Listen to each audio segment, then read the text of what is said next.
কিরে বেলাল, এটা কেমন জুলুম? কতদিন হলো তোমার কণ্ঠের আজান শুনি না। বেলাল রে, তোর কি মন চায় না আমি নবীর জিয়ারতে আসতে? বেলাল আয়, আমি নবীর জিয়ারতে আয় রে বেলাল আয়, কতদিন হলো তোমার কণ্ঠের আজান শুনি না।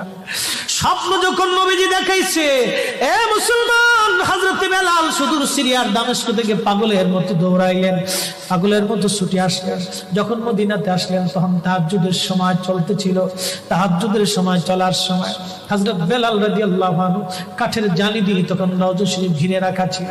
ওই জালির পাশে বসে বসে জালির সঙ্গে মাথা ঠেকাইয়া নবীর পাগল বসে বসে গুনগুন গুনগুন করে কাঁদে আর বলে, হুজুর আপনি আসতে বলেছিলেন, গোলাম এসে হাজির হয়েছে। নবী গো, আজান দিতে বলেছেন, আমি আজান দিলে আপনি আগে নামাজে আসতেন, এখন আজান দিলে কি নবী আপনি নামাজে আসবেন? হুজুর এখন আজান দিলে কি আপনি নবী নামাজে আসবেন?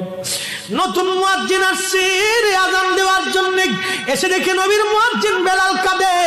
ডাক দেখে মদিনাবাসী, শুনছো নবীর মুয়াজ্জিন ফিরে এসেছে, বেলাল আসছে, বেলাল ফিরে আসছে। এই কথা শোনার পরে সব সাহাবী ঘর থেকে বের হয়ে দৌড়ায় এসে দেখে বেলাল কাঁদে। সাহাবীরা বলে, বেলাল আজান দাও, কতদিন হলো তোমার কণ্ঠের আজান শুনি না। বেলাল আজান দাও, কতদিন হলো আজান শুনি না রে বেলাল। বেলাল বলে, সাহাবীরা রে, আমি আজান দিলে কি নবী নামাজ আসবে বলো? সালমান ফারসি রাদিয়াল্লাহু আনহু ডাক দেখে, সাহাবীরা আমাদের কথায় বেলাল আজান দিবে না, তোমরা যাও দেখো হাসান আর হুসাইন দুইজন ঘরের মধ্যে আছেন। ইমাম হাসান হুসাইন রাদিয়াল্লাহু আনহুমারা যদি বলে তাহলে বেলাল অবশ্যই আজান দিবে। সালমান ফারসির পরামর্শে সাহাবীরা দৌড়ায় গেলেন। বর্তমান 7 নম্বর গেট বাবুস সালাম বরাবর একটা মসজিদ আছে, মসজিদে আলী। এটাই ছিল হযরত ফাতেমা রাদিয়াল্লাহু আনহার বাড়ি। এই বাড়িতে দৌড়াই যাওয়ার পরে ইমাম হাসান হুসাইন রাদিয়াল্লাহু আনহুমা দুইজনকে নিয়ে আসা হলো।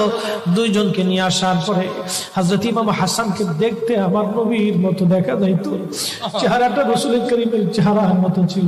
নাতি দৌহিত্র নানার চেহারা পেয়েছিলেন, ইমাম হুসাইন ও নানার সুরত পেয়েছিলেন।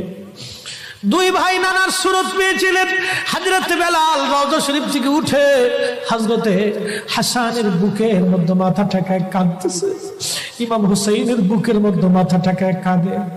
হযরত ইমাম হাসান ডাক দেখে, নানার মুয়াজ্জিন, কতদিন হলো তোমার কণ্ঠে আজান শুনি না।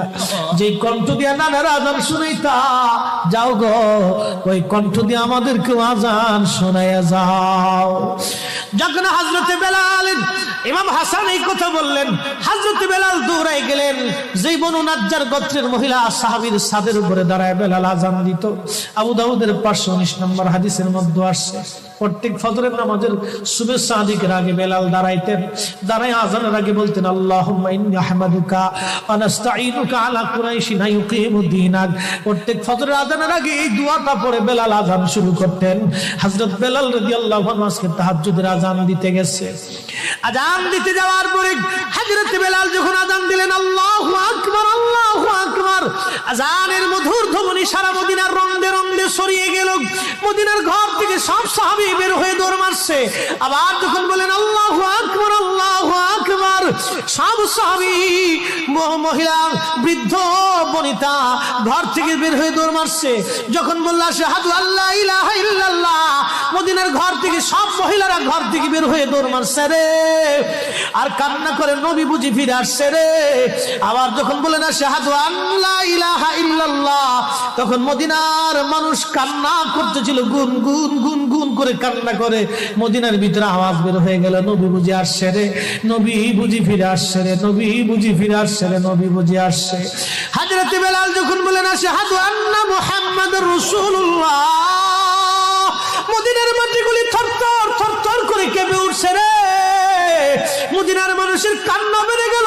হযরত বেলাল অজ্ঞান হয়ে জমিনের মধ্যে পড়ে গেলেন, তিনি বেহুশ। নবীর আশিক বেহুশ হয়ে গেলেন। বেলালের মতো আশিক